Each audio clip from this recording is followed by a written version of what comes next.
Aix-les-Bains, à Chambéry et bien plus encore, Radio Grand Lac vous accompagne sur le 92.1 FM. En quête de sens, la chronique pour vivre en harmonie dans son milieu professionnel, avec Elodie.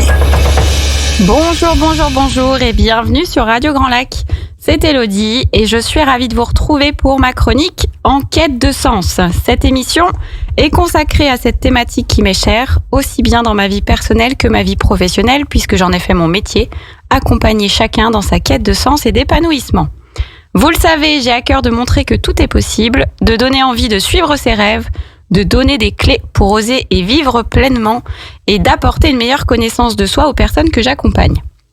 Cette émission est complémentaire à mon métier puisqu'elle est dédiée à l'interview de personnes dont le parcours est inspirant, des personnes qui viennent nous partager leur histoire de vie, des personnes pour qui la quête de sens a pris tout son sens.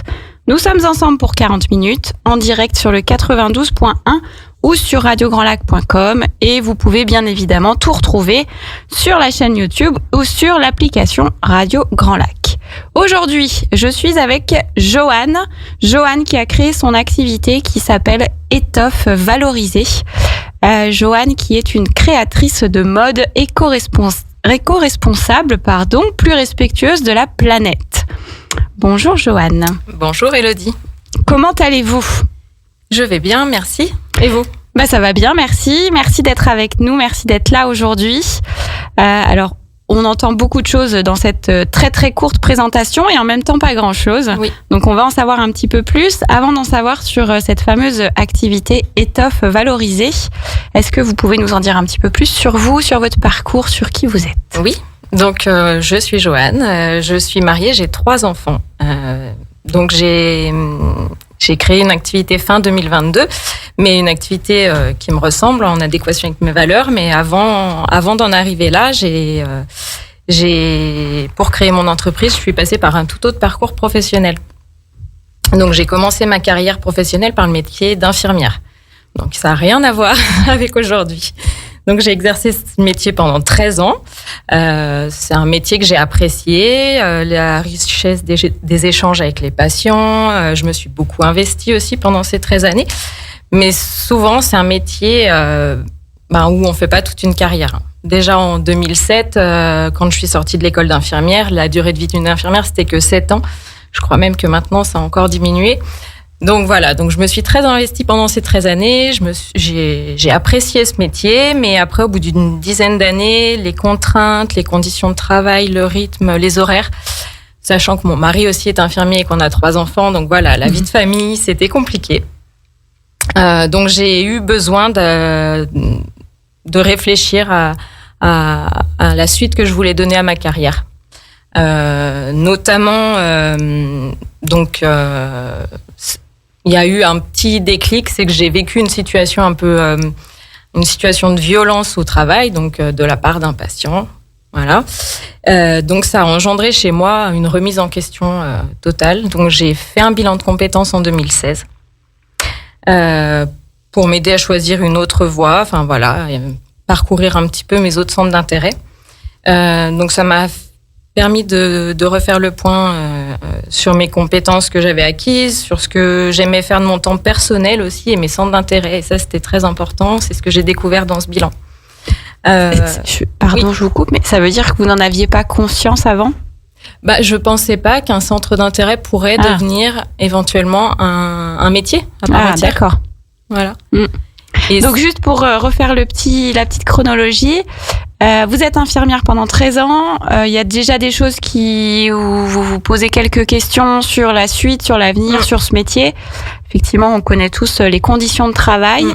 Et là, vous nous parlez de 2016, donc on ne parle même pas encore de Covid et de pandémie. Mais voilà. Déjà, à ce moment-là, pour vous, c'était un petit peu... il y avait des questions, des interrogations en tout cas. Dans tout ça, vous nous dites, vous avez une situation de violence avec un patient qui vous fait encore plus vous interroger. C'est ça. Je me dis, je suis pas là pour aller au travail la boule au ventre. Je veux pas. Enfin voilà, c'est déjà difficile. Je veux pas me rajouter des difficultés. Il faut que je change. Ouais. Besoin d'un changement. Oui, déjà, si on parle de boule au ventre, c'est que déjà, il y a une problématique, il y a quelque chose qui tourne pas rond.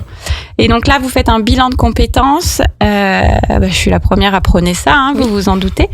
Bilan de compétences, vous nous dites qui vous permet de faire le point, c'est ça, sur vous, vos compétences, vos ressources, mais aussi qui vous permet de prendre conscience qu'on peut faire un métier plaisir. Oui, tout à fait. Et ça a été une grosse découverte. Ouais. Oui, ça c'est ce que je dis souvent, c'est qu'au-delà de la définition d'un nouveau projet, c'est de se rendre compte qu'on peut regarder les choses sous un autre angle. Ça change parfois plein de choses. Oui. Après, il fallait mûrir quand même cette idée. On n'est qu'à 2016, j'ai créé en 2022, il y a encore eu du chemin entre-temps. J'imagine. Et alors, 2016, ce bilan de compétences, qu'est-ce qui se passe? Déjà, donc il y a cette prise de conscience, mais au-delà de ça, qu'est-ce qui se passe? Qu'est-ce que ça vous amène? Est-ce qu'il y a la définition d'un projet à la fin, le même qu'aujourd'hui? Comment ça? Alors, il y a eu la définition d'un projet à la fin, mais je restais quand même dans les soins. J'avais pas tourné cette page des soins. Voilà, il y avait ce côté soignant qui était encore là et encore présent. Donc, je me tournais plus vers les médecines naturelles. J'avais envisagé de devenir naturopathe, de faire, j'allais commencer une formation. Donc voilà, un autre projet, mais ouais, il y avait toujours un lien avec le soin, voilà. Mais quelque chose qui sortait un petit peu du cadre ou en tout cas de ce qui est traditionnel entre guillemets. C'est ça, plus le bien-être du coup que j'aurais aimé retrouver dans mon métier. Voilà. Ouais, le bien-être que vous auriez aimé retrouver mais que vous retrouviez pas. Non. Et puis du coup, alors j'ai failli donc commencer cette formation, mais un événement de la vie a fait que j'ai pas poursuivi. Donc en fait, moi-même je suis tombée malade, moi-même j'ai eu une maladie, et du coup, je me suis dit non mais c'est un signe, il faut, j'ai tout arrêté. Du coup, j'y suis pas allée. Vous étiez inscrite, vous aviez prévu de commencer. Et vous y êtes pas allée. Non. Ouais, mais des fois, les signes. Des fois, il y a des signes dans la vie. J'y crois beaucoup. Et du coup, j'ai continué ma carrière d'infirmière à ce moment-là. C'était pas le moment, voilà. Fallait que je prenne soin de moi d'abord. Ouais. Et puis voilà, j'ai encore cheminé pendant ce temps. Donc, au sein même de mon métier d'infirmière, j'ai quand même découvert un autre côté, l'éducation thérapeutique avec le patient, ce qui m'a permis de tenir encore quelques années dans cette profession tout en m'investissant dans autre chose et être plus près du patient. Est-ce qu'on peut préciser, parce que je suis pas sûre que tout le monde sache ce qu'est l'éducation thérapeutique? Donc l'éducation thérapeutique, c'est c'est la manière d'éduquer le patient à prendre soin de lui et d'être un peu autonome dans ses soins, dans sa maladie, à se gérer. À bien connaître ses médicaments. Justement, j'ai créé un jeu à cette époque-là. Je me suis tellement investie dans l'éducation thérapeutique. J'ai créé un jeu pour les patients. Donc, j'étais en dialyse. J'ai mis 5 années. J'ai persévéré. J'ai réussi à créer ce jeu. Les patients étaient heureux. J'ai été reconnue. Donc, ça a été hyper important pour moi. Pour la reconstruction aussi. Voilà. Enfin, la construction tout court parfois. Oui. Donc là, l'éducation thérapeutique, c'est plus non seulement, uniquement prendre soin du patient et lui apporter des soins, c'est aussi lui apprendre à le faire soi-même, lui apprendre à être autonome dans sa prise de médicaments peut-être. Oui. Surtout chez les dialysés, il y a l'alimentation, il y a les traitements, il y a, apprendre à lire ses prises de sang aussi, savoir comment ça va. On parle pas que de la maladie aussi, on parle des loisirs. Qu'est-ce qu'on peut faire après une dialyse? Est-ce qu'on peut faire ça? Est-ce qu'on peut partir en vacances? Parce que c'est quand même des traitements contraignants. C'était vraiment voir tout l'ensemble et apporter d'autres choses aux patients. Donc finalement, le bien-être, vous l'avez un petit peu trouvé dans ces quelques années là sur l'éducation thérapeutique où il y avait une autre approche, un autre regard. Ce jeu était à destination des patients, du coup, vous avez créé des patients, de leur famille et aussi des collègues, parce que pour apprendre, en fait, il y a beaucoup de sujets en dialyse. Et pour apprendre aussi, les collègues qui rentrent dans des services de dialyse pouvaient jouer et apprendre plein de choses grâce à ces questions aussi. D'accord. C'est un jeu qui est encore utilisé aujourd'hui, vous le savez? Ouais. Oui. Il a même, je crois qu'il a même voyagé. Il est même allé au Canada. J'ai laissé le jeu en partant de ce métier d'infirmière là où j'étais. Donc il l'utilise encore et super. C'est chouette. Ouais. Super. Donc il y avait déjà la créativité qui pointait le bout de son nez. Voilà. Tout à fait. Ok. Donc ça, c'est quelques années après le bilan de compétences. Oui. Et alors ensuite, qu'est-ce qui se passe? Justement, ce jeu m'a permis de quitter mon métier, d'avoir aucun regret. J'avais réalisé quelque chose et ça m'a permis de tourner la page. Parce que avant, je voulais aller dans les soins, mais je pense que j'étais pas prête complètement à laisser tomber les soins. Et là, ça y est, avec ce jeu, j'ai réalisé quelque chose, j'ai fait quelque chose de mon métier d'infirmière et je passe à autre chose sans regret. Ça a donné du sens à votre métier et ça vous a permis de tourner la page. Voilà. Super. Voilà. Et donc, effectivement, il y a ce côté créativité qui est arrivé avec ce jeu. Et je me suis dit, mais moi, ce côté créativité, je l'ai toujours eu et il faut que je fasse un métier avec ça. Il faut que je mette... Vous l'aviez identifié pendant votre bilan de compétences qu'il y avait cette créativité là au fond de vous ? Un peu, mais c'est en me repenchant sur le bilan de compétences que je me suis dit, mais oui, elle était là. Et en fait, il faut que je fasse quelque chose avec. Ouais, il y a besoin de cheminer parfois, de toute façon. Et oui, c'est tout un cheminement. Et alors là, quand vous vous êtes rendu compte qu'il fallait faire quelque chose de cette créativité, comment ce projet vous est venu ? Comment vous l'avez construit ? Alors, alors après, un autre événement de la vie, mais là, du coup, on est en 2020, on a accueilli notre 3e enfant avec mon mari, donc j'ai fait une pause, j'ai pris un congé parental, un long congé parental, et ça m'a permis de justement me reposer des questions, de me dire, mais j'en suis où de cette reconversion, qu'est-ce que je fais ? Enfin voilà, j'avais pas terminé encore tout ce cheminement. Et du coup... En 2020, après, donc il y a eu la crise Covid, etc. Voilà, je me suis dit, là c'est bon, j'ai réalisé ce que j'avais à réaliser en tant qu'infirmière, je veux plus y retourner, il faut que je trouve autre chose. Et puis il y a ce côté travaux manuels, le bricolage, tout ça qui est très important aussi dans mon quotidien, que j'avais mis en avant donc dans ce bilan de compétences, mais que j'avais laissé un petit peu de côté. Et puis donc parmi ces travaux manuels, il y avait la couture. La couture, en y repensant, ma maman m'avait offert ma première machine à coudre, j'avais 12 ans. Et je fouillais déjà dans mon placard pour voir ce que je pouvais transformer dans mes affaires, parce que j'avais pas de quoi acheter du tissu, etc. Et après, donc pendant les études, tout ça, j'ai mis de côté la couture. C'est revenu un peu aussi avec les enfants, leur coudre des choses, etc. Puis après, de plus en plus, et c'est devenu une passion. Donc en parallèle de votre métier, c'était un loisir que vous faisiez régulièrement. Tout à fait. C'était un loisir, c'était le moyen aussi de pouvoir s'échapper un petit peu de ce train-train quotidien. Et donc j'y prenais de plus en plus de plaisir. Et donc pendant ce congé parental en 2020, je me suis dit, mais j'ai mon CPF, j'ai envie de me former à quelque chose, pourquoi pas la couture ? Donc je me suis formée à la couture. J'ai trouvé... Formation, parce que donc c'est déjà une passion.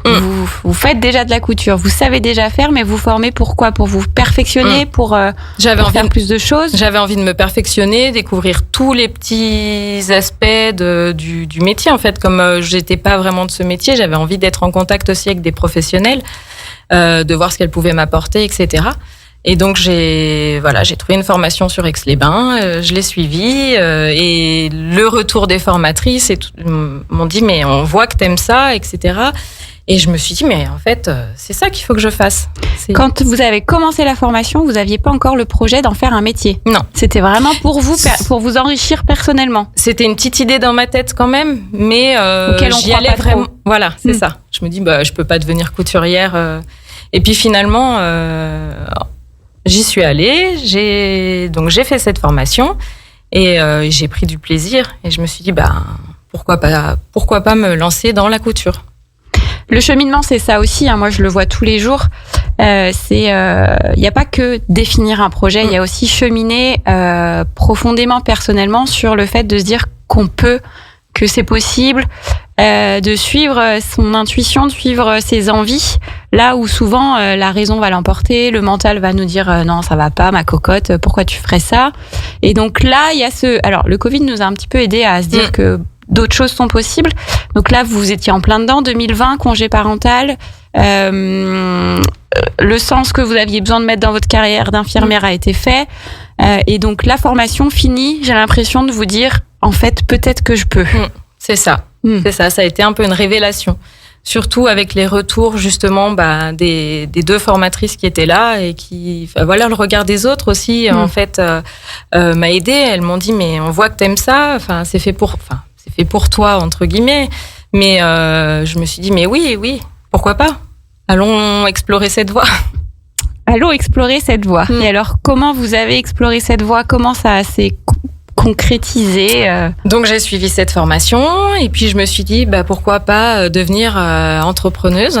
Je vais monter mon entreprise. Au moins les contraintes que j'avais avant, ça sera les miennes maintenant. Je vais décider de mes horaires. Je me suis dit allez, je me lance. Donc après j'ai cherché un accompagnement et donc j'ai trouvé auprès de Sébastien Baboulaz à Grand Lac. Il m'a aidé à cheminer cette entreprise, en fait, la création de cette entreprise. Alors, tout le monde ne connaît pas, chez les entrepreneurs, tout le monde connaît Sébastien Baboulaz, mais quand on n'est pas entrepreneur, on le connaît pas forcément.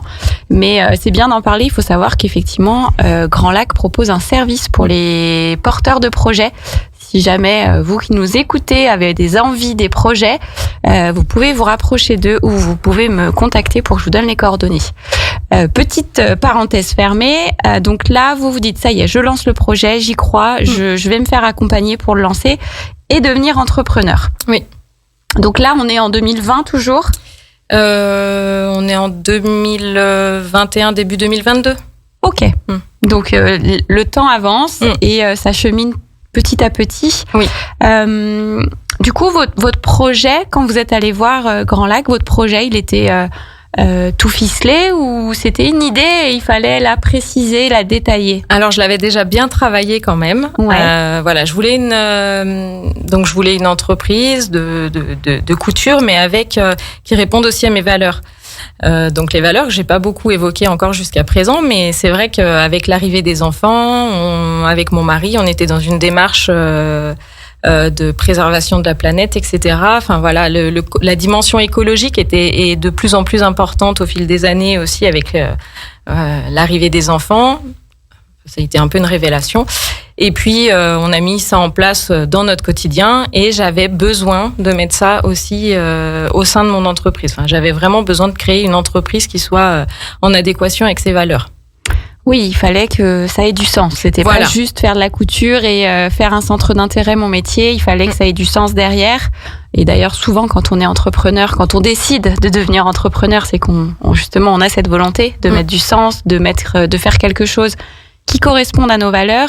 Et donc là, l'idée, c'était d'allier votre passion de la couture avec vos valeurs et notamment les valeurs liées à la préservation de l'environnement, à l'écologie. Tout à fait. Ok. Et alors, du coup, vous faites accompagner, vous avez ces idées. C'est marrant parce qu'à chaque fois que j'interviewe des personnes, notamment des entrepreneurs, ça a l'air tellement simple quand ils nous parlent. J'avais cette idée, c'est fait. Alors qu'en vrai, ça se passe pas du tout comme ça, je le sais. Oui. Mais c'est tellement, il arrive un moment, c'est tellement évident, c'est tellement ce qu'on veut que après coup, quand on le raconte, on oublie un peu toute la partie démarche administrative, difficultés, etc. Alors qu'on le sait, ça se fait pas comme ça en 3 jours. Oui. Après, c'est vrai que j'avais la chance d'être en congé parental et du coup, j'avais quand même du temps pour travailler. Mais c'est vrai que ça m'a pris beaucoup de temps quand même entre l'idée du moment où elle est arrivée tout le cheminement. Il y a quand même beaucoup de questions. Du coup, d'être accompagné, Sébastien Baboulaz renvoie d'autres questions aussi, d'autres recherches et pour faire un peu vraiment tout le tour avant. Sébastien, il dit souvent, vous venez avec une question, vous repartez avec 3. Oui, c'est pas faux. Bon, on va parler un petit peu plus précisément de ce que vous faites, de l'activité, de ce que vous proposez.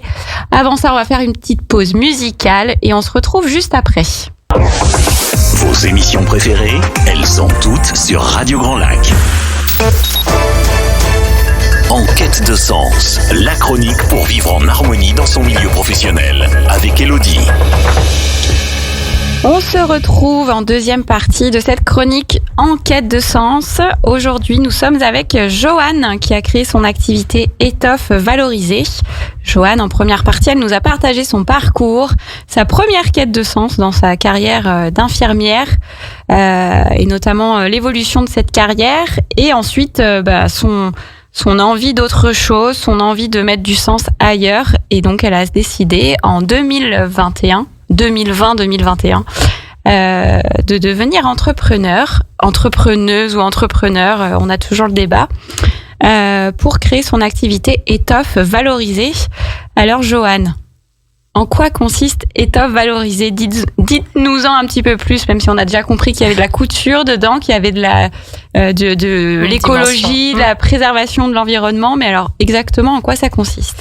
Donc, j'ai créé Étoffe valorisée. C'est une marque, en fait, de vêtements et accessoires issus du surcyclage ou upcycling. Alors, surcyclage ou upcycling, je vais développer un petit peu parce que c'est pas connu de tout le monde. Donc, le surcyclage, on recycle. On a le côté recyclage, mais en donnant une valeur ajoutée. Donc, je récupère des textiles auprès de particuliers et je les transforme. Ils redeviennent d'autres vêtements. Je redonne vie à soit des étoffes qu'on a oubliées dans le placard, qu'on ressort, des couvertures, toutes sortes de tissus, des rideaux, ou des tissus qui n'intéressent plus. On a tous dans nos placards des choses qu'on ne met plus. Et quand on me les donne, j'essaye de leur trouver une nouvelle utilité. Une nouvelle utilité, c'est pas que de la réparation, c'est vraiment de la transformation. Il y a vraiment ces deux côtés dans mon métier. Il y a la réparation et la création. Parce que quand on aime quelque chose, quand on aime, là dernièrement, il y a une personne qui aimait une veste, sa veste qu'il a beaucoup mise mais qui commençait à être abîmée, mais elle voulait garder un bout de cette veste. On en a fait une casquette parce qu'elle porte des casquettes. Voilà, donc il y a ce côté réparation quand même où on garde le souvenir de ce tissu, mais il y a aussi la création. À partir de rien, partir de bouts de tissu et créer d'autres choses avec. Donc, vous récupérez des tissus en tout genre, quels qu'ils soient. Ça peut être des vêtements, ça peut être aussi, je sais pas, vous parliez de rideaux, mais je pense, moi, je sais pas pourquoi, des sacs, ça peut être des nappes, tout type de tissu. Okay. Tout à fait. Généralement, on m'apporte des gros sacs, vêtements ou textiles, etc. et je fais un tri. Donc, j'ai déjà réutilisé effectivement donc les rideaux, les voilages, les nappes, des couvertures aussi, des dessus de lit et toutes sortes. Donc, vous parliez des sacs, effectivement des sacs où je récupère peut-être une fermeture éclair, peut-être des boutons, peut-être des fermoirs. Voilà, j'ai aussi ce travail de tri. Tout à fait. Il y a aussi ce travail de tri quand on m'apporte tout ça où là, il est tellement abîmé que je peux pas faire grand chose avec le tissu en lui-même, mais j'ai peut-être 2-3 boutons à récupérer, j'ai peut-être une fermeture éclair, j'ai peut-être des petites choses quand même que je peux réutiliser. Et donc, on crée, on transforme, on en fait d'autres vêtements ou d'autres accessoires. Je me souviens que le jour où je vous ai rencontré, il me semble que c'était un sac que vous aviez fait à partir de jeans, de mémoire. Là, vous verrez sur la photo quand on partagera sur les réseaux, mais aujourd'hui, Joanne est habillée entièrement avec ses créations. Et alors, les gens qui vous sollicitent, d'ailleurs, est-ce que c'est les gens qui vous sollicitent ou est-ce que c'est vous qui créez et qui après vendez vos vêtements? Comment ça fonctionne? Il y a les deux. Donc pour me faire connaître, j'ai fait des marchés justement avec Grand Lac quand ils ont organisé les boutiques éphémères en fin d'année, les boutiques éphémères itinérantes. Et j'ai pu rencontrer plein de monde. Donc à ce moment-là, j'ai des portants, je montre un petit peu ce que je sais faire et je discute surtout avec les gens en leur disant tout est possible. Donc voilà. Et après, certaines personnes viennent à l'atelier, me disent moi j'ai besoin de ça, des choses très précises. Et donc, dans ce cas-là, on voit ensemble ce qu'on peut faire, comment on adapte aussi. J'ai vraiment envie que ça s'adapte à tout le monde. Donc, c'est sur mesure et on s'adapte aux morphologies, aux difficultés aussi. Parfois, il y a des personnes qui viennent, qui me disent, moi, j'ai tendance à gonfler au cours de la journée. Il faut que je puisse être à l'aise dans mes vêtements. Voilà, je réponds aussi à ce besoin-là. Donc il y a à la fois de la création, pure création, vous avez des tissus, vous en faites quelque chose, et il y a aussi répondre à la demande, aux besoins des personnes qui vous sollicitent, donc du sur mesure effectivement.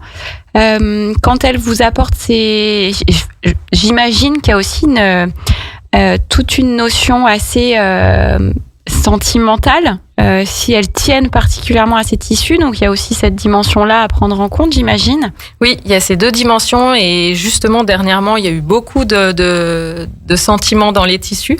Je peux vous donner des exemples. En fait, j'ai une dame qui m'a donné le canevas que sa maman avait réalisé il y a quelques années. Elle l'avait laissé dans son placard en le conservant. Voilà, c'était un souvenir. Elle me dit, qu'est-ce qu'on peut en faire? Donc, je l'ai transformé en sac. Et du coup, elle peut le porter fièrement tout en lui donnant une seconde vie et qu'il ne soit plus dans le placard. Après, il y a aussi une dame dernièrement. Alors ça, c'était très touchant. C'était une dame qui est venue faire un atelier. Elle me dit, voilà, ma copine a perdu son fils de 26 ans. Il est décédé malheureusement. Elle est venue avec le jean de son fils. Et puis elle me dit, j'aimerais le transformer en sac pour donner un souvenir, quelque chose de concret, tout en gardant. Ça me met des frissons rien que penser. Oui, c'était vraiment très très touchant. Et puis du coup, elle cousait elle-même, mais avait peur de couper, de se lancer, de pas faire comme il faut. Et oui, parce que là, on est quand même avec un tissu unique qui est le souvenir, et si on se loupe, il y avait la pression derrière. Donc voilà, donc elle est venue et on a fait ensemble un atelier, parce que je propose aussi du coup des ateliers. Donc on a réalisé ensemble ce projet, et c'était vraiment un très chouette projet, et on a partagé beaucoup de bons moments. C'est vrai que ça fait des beaux cadeaux.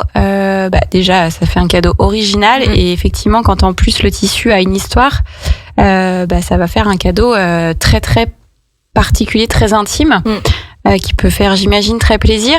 Et alors du coup, vous faites la couture, la création, la transformation, et donc vous le disiez, vous faites aussi des ateliers. En quoi consistent ces ateliers ? J'accueille les personnes qui veulent venir en atelier, donc découvrir la couture, faire. Alors là, régulièrement, j'ai des jeunes filles de 7 ans qui viennent, donc à partir de 7 ans, j'accueille. Elles ont un peu plus. La première fois, elles ont voulu se créer un sac, donc on vient à l'atelier, on farfouille dans les tissus, donc ça, c'est super chouette. Du coup, on cherche un peu tout ce qui nous plaît, etc. On voit ce qu'on peut faire avec, et puis en partant de ces bouts de tissu, on crée quelque chose. Donc après, elles reviennent au fur et à mesure de leurs envies. Une fois, il y a eu l'envie de faire un tablier de cuisine, de faire une banderole, des choses comme ça. Donc vraiment, je pars du besoin des personnes, soit avec des tissus qui ont déjà une histoire. On a une chemise qu'on aime bien mais qui est trouée, on peut peut-être en faire quelque chose. Soit en venant chercher. Oui, vous, j'imagine que vous avez aussi des tissus. Les gens vous ont donné des tissus sans forcément avoir des besoins derrière. Voilà. Vous avez déjà de la matière. J'ai un gros stock. Ouais. Alors, vous voyez pas Joanne, mais la mimique qu'elle a fait veut dire qu'elle a un très gros stock. Oui, tout à fait. C'était une question justement quand je créais mon entreprise que Sébastien m'avait dit, mais si la matière première n'est pas là, où allez-vous la chercher ? Et en fait, c'est une question qui a très vite été réglée, parce qu'avant même de commencer mon entreprise, j'ai eu beaucoup de dons. Et il faut stocker tout ça. C'est un peu une problématique encore actuellement. Effectivement, il faut stocker la matière première, mais j'imagine aussi le matériel, parce que les machines peut-être. Les machines. Il y a beaucoup de matériel. Donc, pour récapituler, il y a les ateliers. Il y a des ateliers déjà prédéfinis, collectifs, où on peut s'inscrire, ou c'est en fonction de la demande, ça va être sur mesure? C'est vraiment en fonction de la demande et sur mesure. Qu'on soit plusieurs, qu'on soit qu'une personne ou deux. Oui, les deux jeunes filles, elles viennent ensemble, elles sont cousines, donc elles prennent un moment sympathique toutes les deux. Voilà, elles font ensemble. Après, j'ai aussi des personnes qui viennent seules ou ou en groupe, en petits groupes. Je peux pas accueillir non plus beaucoup de monde. En fait, j'ai des machines à disposition, mais j'en ai pas suffisamment pour accueillir beaucoup de monde. Après, je sais que justement les deux petites jeunes filles qui viennent à l'atelier ont leur propre machine. Elles sont venues aussi apprendre à s'en servir. Donc ça, c'est aussi une possibilité. Elles viennent avec leur propre matériel et on fait ensemble sur leur machine. Comme ça, on voit un peu. Elles peuvent apprendre. Tout à fait. Et être autonomes. Tout à fait. Donc les ateliers, la création, la transformation, est-ce qu'on vous trouve sur des marchés? Vous parliez d'ateliers, donc vous avez un atelier, un endroit où vous fabriquez, vous créez, et où vous recevez, donc pour vos ateliers, vous recevez aussi vos clients, entre guillemets? Oui, tout à fait. Donc en fait, on a la chance d'avoir acheté une grande maison. Au sous-sol, il y avait un espace vide, donc j'ai aménagé mon atelier. Donc j'ai déjà un bel espace de travail qui va encore évoluer. Là, on vient de créer le parking pour avoir une entrée indépendante, etc. Juste devant.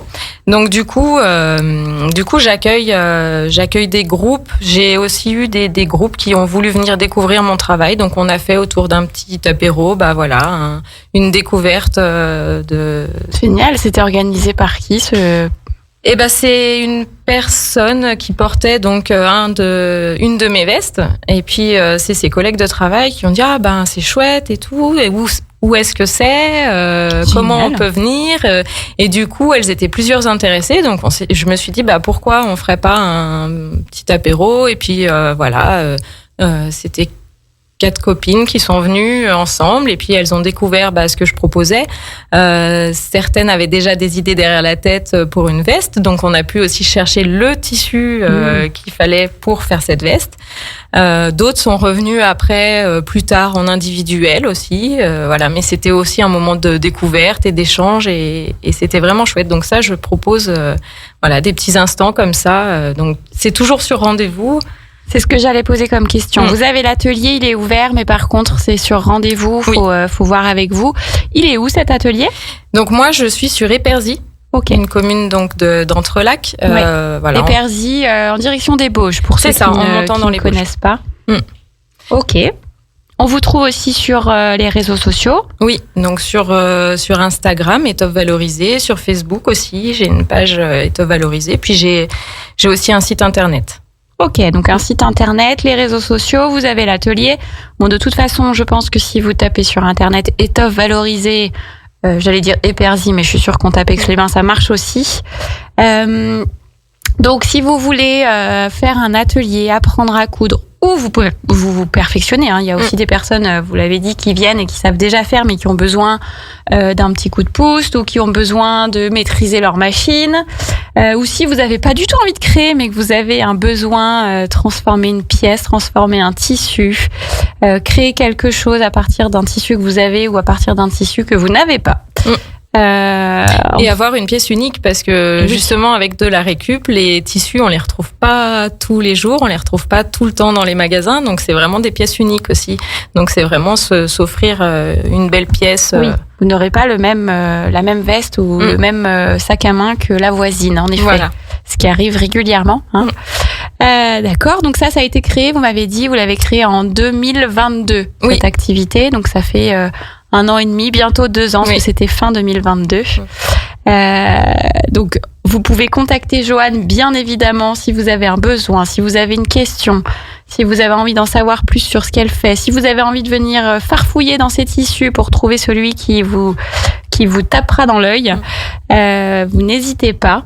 Et alors, Joanne, est-ce que y a des nouveautés, des projets dans les mois qui viennent ? Oui, il y a un projet donc qui va voir le jour normalement en 2024. On est en train de rénover une autre partie de la maison pour faire un gîte, et j'aimerais faire des week-ends couture. Voilà, donc un chouette projet que j'ai testé moi-même pour voir un petit peu ce que ça donnait, donc en Haute-Savoie. Vous êtes allé faire un week-end couture ? Je suis allée faire un week-end couture pour découvrir ce que c'était un petit peu, et puis je me suis dit mais c'est ça qu'il faut que je fasse, j'ai la possibilité de le faire. Donc j'aimerais vraiment proposer ça, même si on se connaît pas, on se retrouve avec des copines de couture, et du coup on a des sujets de conversation. Enfin voilà, la conversation se fait facilement, on trouve des sujets, on échange, et c'était vraiment vraiment chouette. Donc j'ai fait un test avec mes copines de couture à moi. Et puis ça s'est super bien passé, et donc je vais essayer de mettre ça en place d'ici la fin de l'année. Ouais, des week-ends autour d'activités, ça c'est quelque chose qui plaît bien. Prendre du temps pour soi, faire quelque chose qu'on aime, se perfectionner. Et effectivement, vous le disiez, échanger, partager ça avec d'autres. Donc ça c'est le projet pour cette année, l'année prochaine ? Cette année. Cette année. Bon. J'espère. Donc il faut suivre l'actualité sur les réseaux de Joanne. Super, merci pour ce parcours, pour ce partage. Est-ce que vous auriez un petit mot, un petit conseil à donner aux personnes qui nous écoutent et qui peut-être sont dans votre situation en début 2020, voire 2019, j'ai une idée, mais c'est pas possible, qui je suis pour faire ça. Bref, toutes les peurs qu'on connaît, qu'on a tous traversées à un moment ou à un autre. Est-ce que vous auriez un petit mot? Moi, je leur dis, il faut oser. Faut oser se lancer, essayer. Comme ça, on n'a pas de regrets. Parce que voilà, si ça reste dans notre tête, je pense qu'il y a que du positif à essayer, à oser et voilà. Ouais, il faut oser, effectivement. Moi, c'est un peu ma devise, hein, tout est possible. Pour ça, il faut croire en vous, croire en votre projet. Joanne nous l'a souligné, pas hésiter à être accompagnée. Oui, et échanger avec d'autres aussi, c'est important. Ouais. Pas hésiter à être accompagné soit dans la définition de votre projet, comme vous l'aviez fait, le bilan de compétences, mais même une fois que le projet est assez, vous nous l'avez dit, hein, il était précis, j'avais déjà bien cadré le truc. Oui. Malgré tout, elle s'est faite accompagner et on est beaucoup d'entrepreneurs à s'être fait accompagner. Donc, pas hésiter à se faire accompagner. Mais même si votre projet, c'est pas forcément d'être entrepreneur et que vous voulez être salarié, il y a aussi des accompagnements possibles. Donc, pas hésiter à être accompagné pour oser, pour vivre pleinement ses rêves, pour se donner les moyens de vivre ce qu'on a envie de vivre. Et puis, être accompagné, ça permet aussi de traverser et d'échanger. Effectivement, vous le disiez, échanger avec d'autres. Échanger, c'est vraiment quelque chose de très très important. Et encore une fois, encore plus quand on est entrepreneur, parce que je le disais en rigolant tout à l'heure, mais ça a l'air facile comme ça quand on le raconte, parce que on oublie un petit peu toutes les difficultés et on pense que à la beauté de cette aventure. Mais il y a des difficultés, c'est pas tous les jours facile. Il y a des jours où on se dit mais pourquoi j'ai fait ça? Et malgré tout, on est heureux de le faire et de l'avoir fait. Donc effectivement, oser. Donc je vous rappelle qu'on est avec Joanne qui a créé son activité Étoffe Valorisée. Joanne qui nous a partagé son parcours. Joanne que vous pouvez retrouver donc sur les réseaux sociaux avec les pages Étoffe Valorisée au pluriel. Elle a également un site internet. Elle a son atelier sur Épersy, mais sur rendez-vous. Donc n'hésitez pas à lui passer un petit coup de fil. Que vous ayez besoin de pièces, d'objets, de vêtements, que vous vouliez transformer un tissu ou que vous vouliez faire un atelier, Joanne saura répondre à toutes vos questions, à tous vos besoins en écoutant pleinement justement ce dont vous avez besoin. Merci Joanne. Mais merci Elodie. Merci beaucoup. Bien évidemment, vous restez avec nous sur Radio Grand Lac. Vous retrouvez Anne à 13h, donc dans pas très longtemps, avec sa belle émission L'épicerie culturelle du territoire. Vous retrouverez ensuite Sonia avec son émission Grandiose à 17h15. Et enfin à 18h15, journée chargée, vous retrouverez Antoine avec l'émission C'est local et c'est bon. Et moi, je vous retrouve comme d'habitude dans 15 jours. Belle journée. Radio Grand Lac.